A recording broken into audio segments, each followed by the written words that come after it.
Dans un petit village de la région de Casamance, au sud du Sénégal, le jeune Ousmane Diatta, âgé de 12 ans, rentrait de l'école en empruntant un sentier bordant le fleuve Casamance.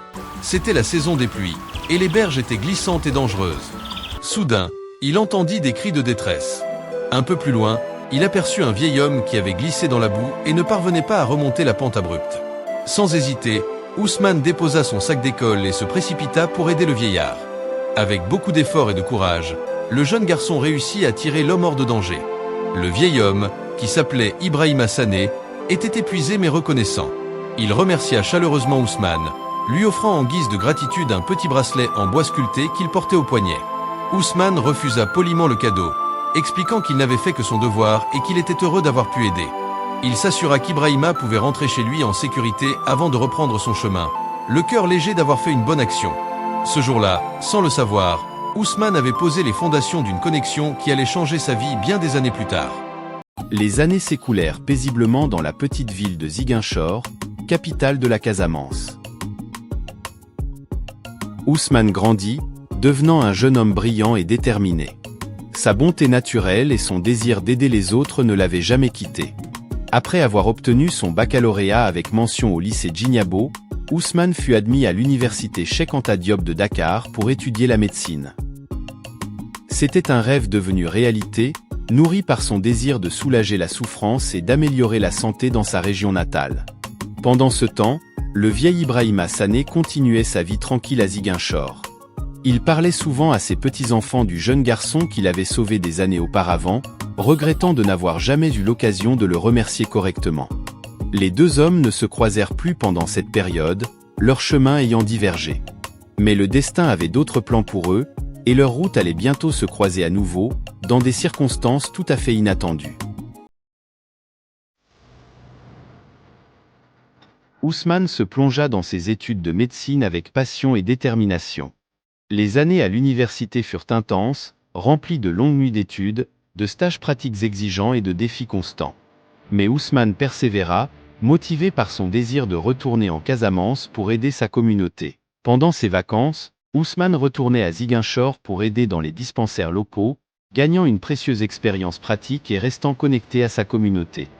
Il entendait parfois parler d'un vieil homme respecté nommé Ibrahima Sané, connu pour sa sagesse, mais ne faisait pas le lien avec l'homme qu'il avait sauvé enfant. Après cette année d'études acharnées, Ousmane obtint son diplôme de médecin avec les honneurs. Il décida immédiatement de retourner à Ziguinchor pour travailler à l'hôpital régional, impatient de mettre ses compétences au service de sa région natale. Peu savait-il que son retour allait bientôt le confronter à un test inattendu de ses compétences, et à une rencontre qui allait boucler le cercle de sa vie d'une manière remarquable. Retour à Ziguinchor, le docteur Ousmane Diatta s'intégra rapidement à l'équipe de l'hôpital régional. Sa réputation de médecin compétent et dévoué se répandit rapidement dans la ville. Un jour, alors qu'il était de garde aux urgences, une ambulance arriva en trombe. Les ambulanciers amenaient un vieil homme qui avait fait un malaise cardiaque sur le marché de Boucotte, le cœur vibrant de Ziguinchor. Quand Ousmane vit le patient, quelque chose dans le visage ridé du vieil homme lui sembla familier. Malgré l'urgence de la situation, un souvenir lointain traversa son esprit, mais il le mit de côté pour se concentrer sur son patient. Le vieil homme, à demi conscient, ouvrit brièvement les yeux et murmura « Le garçon du fleuve, c'est vous ». Ousmane fut surpris, mais n'eut pas le temps de réfléchir davantage. L'état du patient se détériorait rapidement et il devait agir vite. Il ordonna une série de tests et commença les premiers soins d'urgence. Ce n'est que plus tard, en vérifiant le dossier du patient, qu'Ousmane découvrit son nom, Ibrahima Sané. Soudain, tous les souvenirs de cette journée au bord du fleuve Casamance, il y a tant d'années, lui revinrent en mémoire. Le destin avait orchestré une rencontre improbable, plaçant la vie de son ancien bienfaiteur entre ses mains de médecin. Le docteur Ousmane Diatta se retrouvait face à un défi médical crucial. L'état d'Ibrahima Sané était critique, il souffrait d'un infarctus du myocarde sévère, compliqué par son âge avancé et une santé fragile. Ousmane mobilisa toute son expertise et son équipe. Les heures qui suivirent furent intenses, une course contre la montre pour stabiliser le patient. Il fallut pratiquer une angioplastie d'urgence, une procédure délicate qui nécessitait une précision absolue. Pendant l'opération, Ousmane resta concentré, ses mains agissant avec une assurance née de ses années d'études et de pratique.